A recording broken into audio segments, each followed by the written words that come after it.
மக்கள் தொகை பெருக்கம், மக்கள் நெருக்கம், தொழிற்சாலை கழிவு, வாகன புகை போன்றவற்றால் நிலம், நீர், காற்று அனைத்தும் மாசடைகிறது.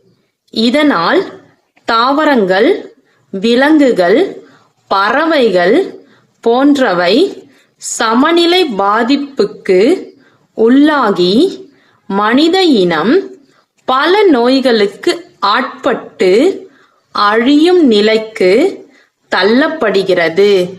இயன்றவரை மக்கள் பொது போக்குவரத்தை பயன்படுத்தி காற்று மாசுபாட்டை குறைக்கலாம். பசுமையை காப்போம்.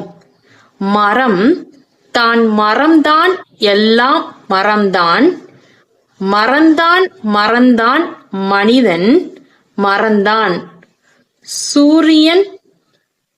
சூரிய ஒளி, மழை, தாவரம், காற்று இந்நான்கும் பசுமையை நிலைநாட்டுவன. உலக வெப்பமயமாதல், குளிர்